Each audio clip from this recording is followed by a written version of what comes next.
2 Samuel, capítulo 21. 2 Samuel, capítulo 21. Depois, na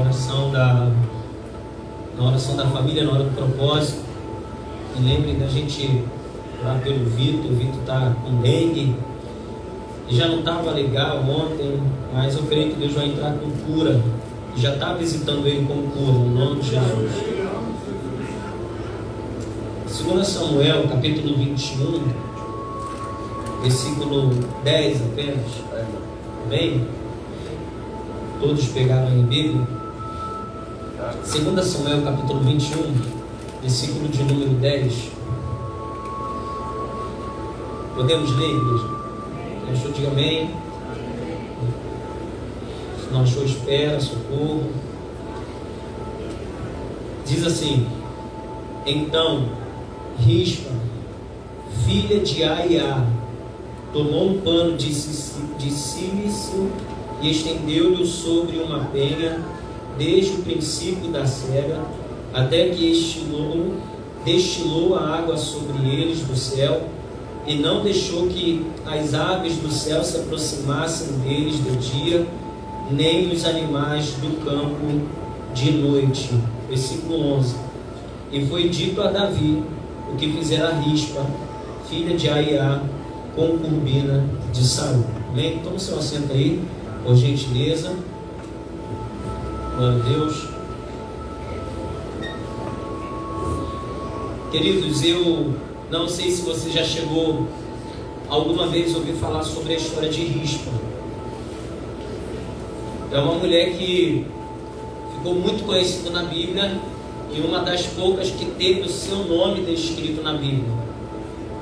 Dificilmente uma mulher era descrito seu nome, a não ser que ela tivesse vivido algo muito grande ou aquela mulher fosse importante. No caso de Rispa, não era só porque ela era uma concubina de Saul. Ela fica conhecida por causa da sua fé. Ela fica conhecida por causa da sua perseverança.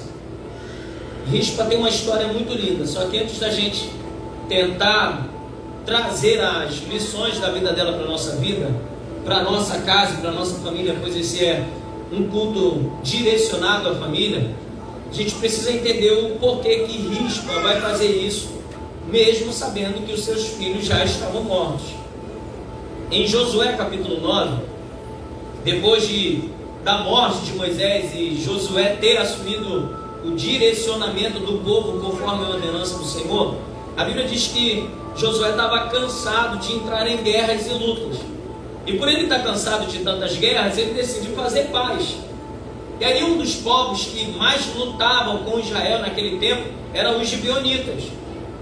E aí ele tenta fazer um tratado de paz para que ambas as terras ficassem em paz, pudessem prosperar, crescer, sem que uma atingisse a outra. Até que a ideia da paz é boa. Só que não adiantou ele estabelecer uma paz sem antes consultar ao Senhor se poderia ou não fazer esta aliança com os gibeonitas. Ele faz a aliança com os gibeonitas e passa um bom tempo sem guerrear com eles. E aí o tempo vai passando, Josué chega a morrer, vai entrar Saul na história quando o povo pede um rei para que governasse o povo por causa de ciúme de todas as outras nações, que todos eles tinham alguém que representasse. E a nação israelita era a única que não tinha um rei, porque o rei dos reis cuidavam deles. Mas eles acharam pouco e queriam um homem no poder para estar governando. Deus permitiu o povo selecionar e colocar um homem à frente para governar toda a nação que pertencia ao Senhor. Até aí tudo bem. Selecionar alguém, vocacionar alguém, colocar alguém à frente de uma guerra, não tem problema nenhum. Para liderar uma nação, não tem problema nenhum. O único problema de Saul, e foi um dos mais gravíssimos durante o seu reinado, é porque ele vai fazer algo que ele não deveria ter feito. Se Josué começou um tratado de paz com o povo, para que eu vou quebrar esse tratado só para trazer guerra para dentro da minha cidade? Só que Saul não gostava de forma alguma, em hipótese alguma, dessa nação, e decide destruir aquela nação, e decide matar os filhos dos gibeonitas. Ele quebra o tratado, invade a nação, e faz uma chacina muito grande, ceifando e matando muitas vidas e muitas pessoas inocentes. O tempo vai passando e a Bíblia diz que os gibeonitas começam a crescer e se fortalecer e começam a ficar com um grande ódio sobre a vida de Saul. E aí, por causa do que ele fez, eles se levantam contra a vida de Saul. Há quem diga que nesse contexto aqui, Saul ele já estava morto. Saul já não estava mais em vida. E mesmo Saul estando morto, os gibeonitas não se esqueceram daquilo que Saul fez. E aí ele decide, numa época em que a nação estava instável, tinha acabado de perder o seu rei, e estava tendo uma desigualdade entre aqueles que governavam até que alguém fosse colocado no poder. Eles aproveitam essa brecha, acabam tentando matar, é impedido por Davi, mas a Bíblia diz que eles não desistem e Davi tenta encontrar uma forma de parar a guerra e a matança. E aí é quando eles fazem uma proposta, Davi dizendo assim: nós só vamos parar quando você nos der filhos de Saul ou descendência de Saul para poder matar, para poder compensar o que ele fez com o nosso povo. E aí o que acontece? Eles começam a matar todos aqueles que vinham da descendência de Saul, como uma forma de trazer uma paz. Há um ditado popular que diz: olho por olho, dente por dente. No caso deles era sangue pelo sangue. E aí eles matam, e nessa linhagem que vinham da parte de Saul, estavam os dois filhos dessa mulher chamada Rispa. E aí quando matam esses dois filhos, a Bíblia diz que os corpos é deixado num lugar para que os animais comessem, as aves comessem. Só que Rispa, ela vinha de um alto patamar, ela vinha de dentro do trono, ela era concubina do rei de Israel, e ela não se permitiu, ela não quis que os seus filhos fossem sepultados indignamente. Tinha que ter um enterro de honra, porque ela serviu ao rei, foi fiel, e ela e nem seus filhos tinham culpa daquilo que Saul tinha feito. Então ela disse: eu não aceito, eu não me conformo ter começado com o pé direito, tecnicamente isso, e terminar com o pé esquerdo. E ela não se dá por vencida. E aí ela fica naquele lugar, exposto ao clima, exposto aos animais, exposto a tanta coisa, protegendo os seus filhos, até que Davi se lembre dela e dos seus filhos. E aí começa a história de Rispa. Porque a bravura dessa mulher foi tão grande, que a Bíblia diz que quando as aves de rapina vinham tentar comer a carne ou pegar os ossos de seus filhos, a Bíblia diz que ela afugentava-os. Quando vinham os animais selvagens durante a noite, imagine, gente, vindo um leão, uma onça, um tigre, eu não sei. Como é que alguém vai conseguir ir contra um bicho desse? Mas a Bíblia diz que ela conseguiu afugentá-los e não deixou que eles tocassem em seus filhos. E aí, por causa do que ela faz e do posicionamento dela, ela é lembrada na história. Ela é lembrada por Davi. Aliás, contam a Davi o que essa mulher fez. E Davi assim decide buscá-la, trazer para o reino, buscar os seus filhos, enterrar com dignidade e com honra. Então, resumidamente, essa é a história de Rispa. Uma mulher determinada, guerreira e que não abriu mão da sua dignidade. E aí eu quero aplicar algumas lições dessa mulher para a nossa vida. Porque nós estamos falando sobre família. E o que mais o inimigo quer é acabar com a nossa família, abalar as nossas estruturas. E essa mulher, mesmo tendo seus filhos mortos, ela não deixou que eles fossem entregues àqueles animais, àquelas feras. E aí quando a gente começa a ler o texto, a primeira coisa que a gente vê no versículo 10 é a luta dela pela dignidade da sua família. Mesmo matando seus filhos, ela continuou lá onde os corpos estavam e não deixou que nenhum deles se perdesse para qualquer animal. sabe por que eu gosto disso aqui? É porque, gente, os filhos já morreram. Já tinham matado, já tinham tirado a vida daqueles filhos. Se eles já morreram, se já arrancaram a sua vida, por que ela não foi embora? Por que ela não fugiu? Por que ela não abriu a mão? Pô, já estava morto. Só que essa mulher aqui, ela não abre mão. Sabe por quê, gente? Porque ela poderia até ter perdido os seus filhos. Ela só não podia perder o posicionamento dela. Ela perde os seus filhos, mas ela não perde o posicionamento. Ela sabia quem era ela, ela sabia de onde veio, ela sabia dos seus direitos, e por causa do que ela sabia, ela não sai do seu posicionamento. Eu não arrasto o meu pé daqui enquanto a minha família não foi enterrada com dignidade.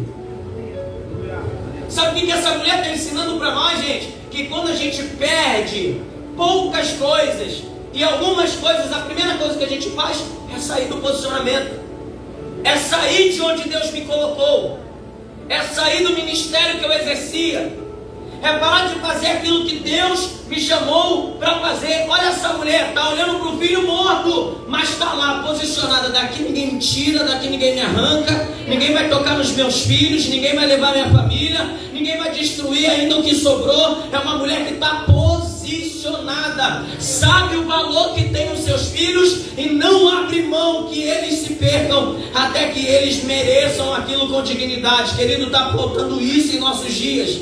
Alguém que se posicione diante das perdas.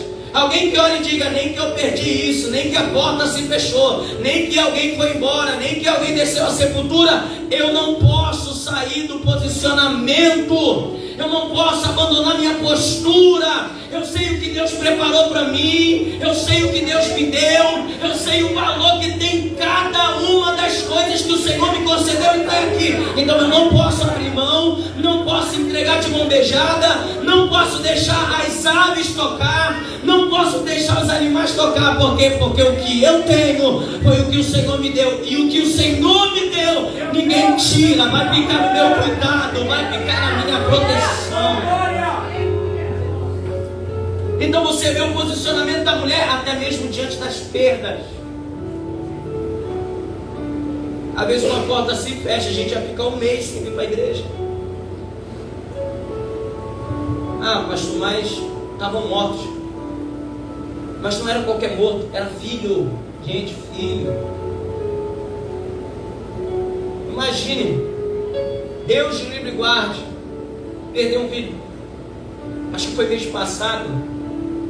Eu tive um sonho que o meu filho tinha falecido, Davizinho. Gente, eu chorava muito no sonho, chorava desesperadamente. E eu não acordei com os olhos cheios de lágrimas, tudo molhado. Primeira coisa que eu levantei no meio do escuro, sem ver nada. Porque lá a gente parece bicho do mato na hora que vai dormir, é tudo apagado, tudo escuro. E eu botando a mão pro lado: cadê o Davi, cadê o Davi, cadê o Davi, cadê o Davi? Quando ele estava lá enrolado, lá no canto, lá perto da mãe dele, eu puxei ele para perto de mim. E ele veio reclamando porque não queria sair de perto da mãe. Eu disse: nada, vim pra cá. Coloquei ele do meu lado, dei um beijo nele e dormi tranquilo. Isso foi só um sonho. Imagine você viver isso na pele. Imagine perder um filho. É fácil? Não é fácil. Só que essa mulher está ensinando pra gente. Eu sei que não é fácil, mas não é impossível. Não é fácil perder, mas também não é impossível superar. Então essa mulher permanece. A primeira atitude dessa mulher é o posicionamento dela diante das perdas. Aí eu me lembro de Josué capítulo 1 versículo 9, quando o Senhor disse para ele: não te mandei eu? Seja forte e corajoso, não temas e não desanimes, porque eu sou o Senhor teu Deus, e eu estarei contigo por onde quer que você andar. Deus está contigo. Ela estava longe do trono, ela estava longe do palácio, ela estava longe de todo mundo, mas ela estava exatamente onde precisava estar. E aonde ela estava, Deus estava olhando para ela. Deus estava vendo ela. Deus estava olhando para ela, irmão. Aí quando a gente continua lendo o versículo 10, a Bíblia diz que ela pega um pano um pano de silício, isso é, um pano de saco. E quando ela pega esse pano de saco, sabe para que era usado esse pano de saco? Para duas afinidades. Primeiro, como forma de arrependimento, o sacerdote, quando se purificava, ou qualquer uma pessoa quando se purificava, tirava as suas vestes, colocava um pano de saco, colocava cinza sobre a sua cabeça, como gesto de humilhação, reconhecendo que não era nada. E o segundo, se colocava um pano de saco quando alguém estava vivendo um luto ou uma grande perda. Quando olhavam para uma pessoa com um pano de saco, a pessoa transmitia a mensagem para o outro dizendo: estou em luto, acabei de perder, estou na pior fase, estou no meu pior momento, não mexa comigo, não fala comigo, não chega perto de mim. Só que quando a gente lê o texto, gente, ela não veste esse pano de saco. O que ela vai fazer? Não sei se tu está com a tua Bíblia aberta. A Bíblia diz que ela pega esse pano de saco e o que ela faz? Ela estende sobre uma penha. O que é uma penha, gente? A penha é uma rocha. Repita isso comigo: a penha é uma rocha. Aí a pergunta que não quer calar, se não é para se vestir, por que ela estendeu sobre uma rocha? Se era para transmitir uma mensagem que ela estava em luto, que ela havia perdido, por que ela não se veste? Porque se ela se veste com aquele luto, ela fica pior. Se ela se veste com aquele pano de saco, ela fica pior. Então para que me vestir do luto, se eu posso lançar sobre a rocha? Aleluia. Não é possível, irmão. Não é possível que tu tá indo aí me olhando torto, tá balançando a cabeça. Ela perdeu tudo, tinha todos os motivos para usar aquilo, mas ela disse: para que eu vou me vestir de luto? Para que eu vou me vestir de perda, de tristeza, de dor, se eu posso lançar sobre a rocha? Por quê, pastor? Porque se ela se veste com aquilo ia dominar ela, ia acabar com ela, ia destruir ela. E antes que aquilo fizesse alguma coisa com ela, ela diz: eu vou lançar sobre a rocha. Eu vou lançar sobre a rocha, eu vou depositar sobre a rocha. Pastor, que rocha é essa? Mateus capítulo 7, versículo 25. E o Senhor diz que o homem prudente será comparado àquele que construiu ou edificou a sua casa sobre uma rocha. Renatinho pregou na quarta-feira passada, falando sobre a revelação de Jesus. E quando Jesus diz para Pedro: e tu és Pedro. Pedro significa Petros. O que é Petros no hebraico, gente? Pequeno fragmento de uma rocha. Jesus estava dizendo: você é um fragmento de mim. Quem é essa rocha? Que rocha é essa que foi edificada uma casa em cima? Jesus é essa rocha. Jesus é essa pedra. Jesus é... Oh, gente, eu queria que você levantasse a sua mão para receber isso aqui com força. Ela estava lançando o seu luto sobre a rocha. Ela estava lançando a sua dor sobre a rocha. Ela estava lançando a sua tristeza sobre a rocha. E aí eu me lembro de 1 Pedro, capítulo 5, versículo de número 7, quando Pedro disse: lançai sobre o Senhor toda a vossa ansiedade, porque Ele tem cuidado de vós. O que você precisa hoje não é de um horóscopo. O que você precisa hoje não é de uma mensagem de autoajuda. Você precisa lançar sobre Ele a sua dor, a sua mágoa, o teu sofrimento, aquilo que está roubando o teu sono, aquilo que está roubando a tua paz. Ele disse: lançai sobre a rocha. Lançai sobre a rocha. Lança sobre a rocha. Tem gente que já chamou até para ela: é minha tristeza, pastor, é minha dor. Não é teu não, querido. Aleluia. Tira esse pano de saco e lança sobre a rocha. Dá uma agonia quando alguém diz assim: deixa teu problema lá fora, querido. Deixa a tua luta lá fora, deixa a tua crise lá fora. Aí você pula dentro da igreja, você grita, você salta, você roda, planta a bananeira, dá cambalhota, mortal para trás, mortal para frente. Fica alegre, fica feliz, porque aqui nós recebemos uma unção de Deus. Mas quando você sai daquela portinha para fora, o que está lá fora? O que está te esperando lá fora? Tudo aquilo que alguém mandou você deixar lá. Aí você volta para casa pior do que você veio. Essa mulher diz: depois daqui eu não vou levar nada, vai ficar tudo na rocha. Ô Renatinho, me ajuda aí, Renatinho.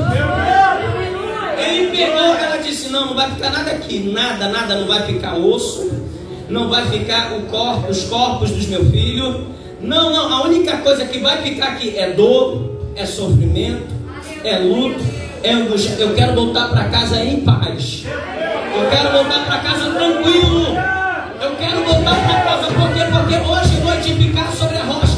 E Jesus disse, depois que ele lançou sobre a rocha, depois que o homem edificou sobre a rocha, veio o vento, veio a tempestade, veio a chuva e ela não caiu porque estava edificada sobre a rocha. Eu te convido hoje a lançar tudo sobre ele nessa hora, a depositar sobre ele nessa noite tudo que está roubando o teu sono, tudo que está roubando a tua paz, tudo que está tirando o teu sonho, tudo que está roubando a tua fé, deposite sobre ele nesta hora.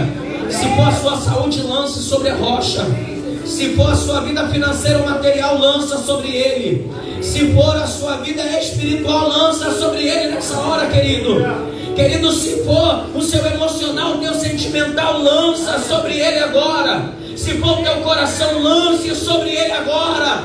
Se for alguma questão, alguma situação, lança, porque a rocha está aqui. A rocha de Deus está sobre esse ambiente. A rocha de Deus está nesse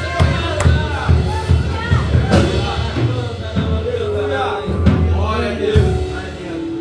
Porque a gente tem muita facilidade, olha isso aqui, Bruno. A gente tem muita facilidade de descarregar tudo que nós passamos para qualquer um.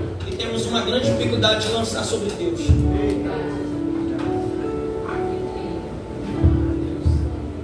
Mas essa mulher sabia o que estava fazendo. Ela lança tudo sobre a rocha. E aí o que me chama a atenção também é a terceira atitude dela. A Bíblia diz que as aves do céu, as aves de rapina, se aproximavam-se deles, dos corpos, durante o dia, e os animais do campo durante a noite, os animais selvagens durante a noite. E o que ela fazia? A Bíblia diz: e não deixou que as aves do céu se aproximassem dele, e nem os animais do campo, animais selvagens à noite. Isso não é possível, gente. Se não deixa tocar durante o dia e durante a noite, essa mulher não está tendo descanso. Essa mulher não está dormindo. Essa mulher não está se alimentando. Essa mulher não está bebendo água. Como é que essa mulher está sobrevivendo, gente? É porque enquanto ela luta por aquilo que é dela, o Senhor vai renovando as suas forças. Se tiver 3 para receber isso aqui, já está bom. Enquanto ela está lutando por aquilo que Deus deu a ela, enquanto ela não abre mão, enquanto ela não desiste, você não está olhando, você é ousada, é corajosa. Oh, glória a Deus, não deu glória, o negócio ali deu glória. Enquanto ela estava lutando, enquanto ela estava guerreando, sabe o que o Senhor estava fazendo? Estava sustentando. Enquanto ela estava pelejando, enquanto ela não estava desistindo, talvez alguém já passou por ali e disse, alguém passou por ali e disse: se fosse na minha terra, larga a mão de ser bestalhada. Já deu ruim, égua, mano, sai daí, já era, acabou. Mas essa mulher diz: não, ainda está aqui. Está morto, mas ainda é meu. Está sem vida, mas ainda são meus. Não está vivo, não está respirando, mas ainda é meu. Oh glória, eu vou liberar isso aqui, irmão. Alguém olha e diz assim: ainda está na bebida, mas ainda é meu. Está na tracolândia, mas ainda é meu. Está perdido aí no mundão, está na criminalidade, está no meio do hospital, mas ainda é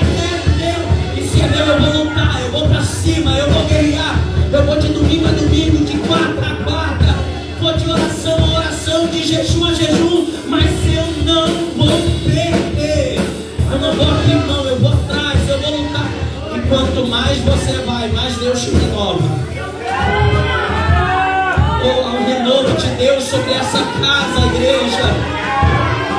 Deus está renovando a força de muita gente que já tinha largado para trás. De gente que já tinha parado e desistido há muito tempo. Deus está dizendo: não, toma força. Recebe força. Recebe autoridade. Recebe ousadia. Ô querido, pega isso aí no teu espírito. Pega isso aí no teu espírito. Não chega de abrir mão daquilo que Deus te deu. Deus não mandou você abrir mão do seu casamento. Deus não mandou você abrir mão da sua família. Deus não mandou você abrir mão do seu ministério. Se Ele não mandou, luta. Caminha aqui, deixa que Ele te renova. Deixa que Ele te renova. Deixa que Ele te renova. Deixa que Ele te renova.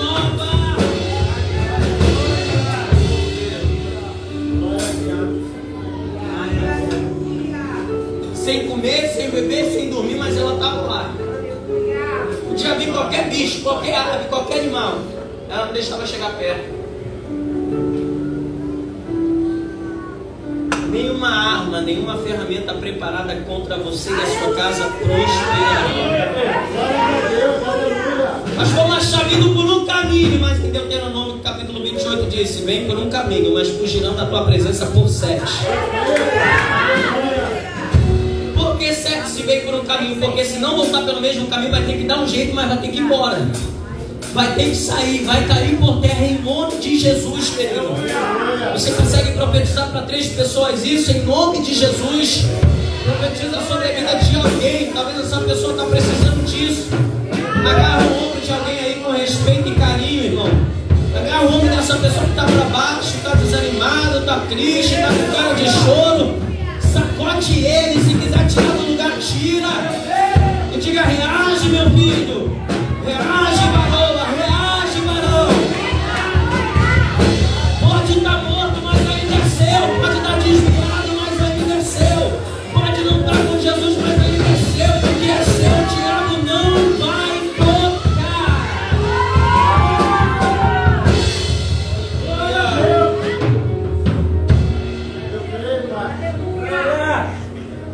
Oh, glória a Deus. É desse jeito. E ela se posiciona. Ela não deixa tocar. E aí, por causa da perseverança dessa mulher, a Bíblia diz que fizeram o rei Davi saber. Ela não pediu nada. Não mandou ninguém dizer: avisa lá ele, diz que eu estou fazendo isso. Espiritual um reconhecimento. Ela nem precisou. O posicionamento dela, talvez o rei Davi não viu.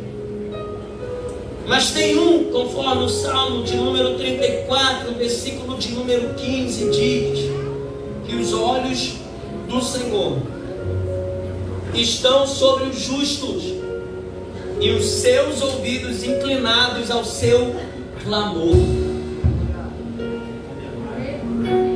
Ela sabia que o rei Davi não estava vendo, mas o Senhor estava olhando. Glória a Deus. Porque tem hora que a gente vai lutar, ninguém vai ver. Não vai ter gente para dar tapinha nas costas. Pô, guerreira, hein? Batalhadora, valente. Tem hora que ninguém vai ver, porque nas nossas maiores guerras ou nas nossas maiores lutas, ninguém vai ver nada, ninguém. E esse é o problema do ser humano, que quando ninguém vê, a pessoa fica mal. A pessoa hoje quer ser vista, quer curtida, compartilhamento, inscritos, seguidores, quer ser visto. Só que as nossas maiores guerras, às vezes vai ser só você e mais ninguém. Mas quando você pensar que estiver sozinha, ou estiver sozinho, os olhos do Senhor estão sobre os justos. E os seus ouvidos atentos ao seu clamor. Ninguém vai ver, mas tem um Deus que olha, que vê cada lágrima derramada no travesseiro, vê cada noite mal dormida. Um Deus que vê você indo no ônibus, sentadinho no ônibus, coloca o fone no ouvido, inclina a cabeça assim, o ônibus chacoalhando, aquele monte de gente empurrando, mas você lá ouvindo louvor, chorando, por dentro adorando a Deus. Deus vê você lavando aquela louça, conversando com Deus, limpando aquela casa. Vê você fazendo aquela janta, aquele almoço. Deus vê você, varão, enquanto vai trabalhar naquela bicicleta, naquela moto, naquele carro, dentro daquela empresa. Deus vê, Deus olha, Deus ouve. E os olhos dele não estão sobre você, está sobre a sua casa. E o ouvido dele está inclinado, as suas mãos não estão atadas, os seus olhos não estão vedados, os seus ouvidos não estão tapados. Ele olha você e contempla você e sabe do que você precisa. Aleluia. Então, quando você pensar que está sozinho, o nosso problema é esse: o inimigo quer nos pegar quando estamos sozinhos, mas nem sempre está sozinho, está abandonado. Amém ou não amém? Amém. Nem sempre está sozinho, está abandonado. Glória, aleluia. E aí o que o rei faz? Ao ouvir, a Bíblia diz que o rei manda buscar os ossos dos filhos de Saul, os ossos de Saul, os ossos de Jonathan, seu filho, dos moradores de Jabes, de Gileade, os quais sepultaram na rua de Bet-Sean, onde os filisteus os tinham pendurado ou pendurado quando os filisteus feriram a Saul, isto é, os filhos de Rispa. Só que tudo isso aqui só é possível por causa da fé daquela mulher. E o profeta falou abertamente, perfeitamente bem isso aqui no domingo, sobre a fé, a diferença do crer e da fé, do acreditar e do ter fé. Aquela mulher teve fé, porque a Bíblia diz que ela afugentava os animais até que os ossos fossem levados dali. Está escrito. Então, teoricamente, aquela mulher já estava crendo que a qualquer momento o socorro ia vir, o escape iria vir, o livramento de Deus iria vir. Então ela afugenta os animais porque ela tem fé, ela está confiante. Hoje eu estou aqui lutando, guerreando, suando, dando sangue, mas eu sei que a qualquer momento vai acontecer. Aleluia, aleluia. A qualquer momento Deus vai me surpreender. A qualquer momento vai vir ali uma comitiva do rei, os cavaleiros do rei vão me buscar, vão buscar os ossos dos meus filhos, e a minha dignidade vai ser recuperada. Ela tinha fé e por causa dessa fé ela se manteve fiel, gente. Por causa dessa fé ela permaneceu de pé, e foi essa fé que fez com que Davi soubesse o que essa mulher havia feito. Não foram os problemas dela, mas foi o seu posicionamento. Por quê, pastor? Porque Deus não está preocupado com o que você está passando. Que isso, pastor? Não, pastor, você pegou pesado. Deus não está preocupado. Ah, pastor, mas eu sempre aprendi. Deus não está preocupado com o que você está passando, até porque o que você está passando tem outras pessoas passando pior. Só que Deus não está preocupado com o que você está passando. Deus está preocupado com o seu posicionamento. Passar pelo que você passa, muita gente pode passar e até pior. Agora o posicionamento muda. Nem todo mundo passa pelas mesmas coisas da mesma maneira ou da mesma forma. Uns têm dificuldade em passar algumas coisas, outros já tiveram facilidade, outros nem passaram. Então para Deus não vale o que eu estou passando. O que vale para Deus é o meu posicionamento diante daquilo que eu estou passando. Aí a pergunta que não quer calar, você responda para você: como está o seu posicionamento diante daquilo que você está vivendo? Ah, pastor, meio barro, meio tijolo, meio areia, meio cimento, meio gelo, meio água. Como está o seu posicionamento mediante a isso que você está passando? Nosso problema é que a gente sai do posicionamento com muita facilidade. A gente se entrega, a gente usa o ditado popular brasileiro: não desiste nunca. Amanhã está lá o irmão ligando: pastor, não conta mais comigo não. Não, pastor, não dá para eu pregar, não dá para eu orar, não dá para eu dirigir, não dá, pastor, porque tu não sabe o que eu estou passando, não sabe o que eu estou vivendo, tu não conhece as minhas guerras. Eu não preciso saber, querido. Eu não preciso conhecer. Há um Deus que conhece todas as minhas guerras, todas as minhas lutas, e Ele só está esperando um posicionado para poder trazer resposta de Deus para você. O posicionamento daquela mulher gerou a resposta que ela precisava. Então, como está o seu posicionamento? Diante do que você tem vivido, diante do que você tem enfrentado, diante das perdas, diante das crises, diante das dificuldades, qual tem sido o seu posicionamento? Ah, pastor, já sei qual é o meu posicionamento, já decidi, estou decidida, estou decidido. Só vou ser crente até esse ano, pastor. Já falei para Deus que eu só vou fazer parte desse ministério só até esse ano. Já falei para Deus, não sou mais do ministério de louvor. Já falei para Deus, não sou mais de pregar. Já falei para Deus, não sou mais da intercessão, não sou mais. Já falei, para de ser dramático, querido.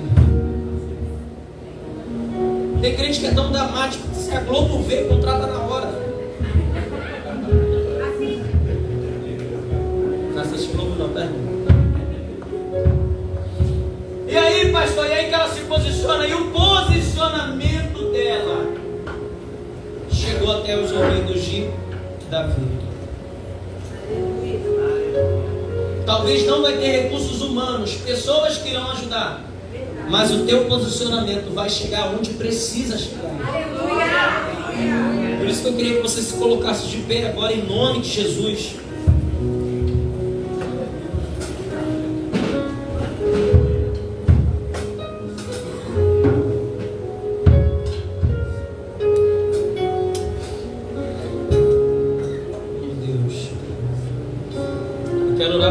Que talvez está vivendo algo ao qual você não tem conseguido se posicionar, já desistiu, já decidiu, pastor, não dá mais, não quero mais, não aguento mais, já abri mão. Eu quero orar com você, porque se você chegou até esse culto, se você chegou até esse momento, porque Deus precisava falar com você,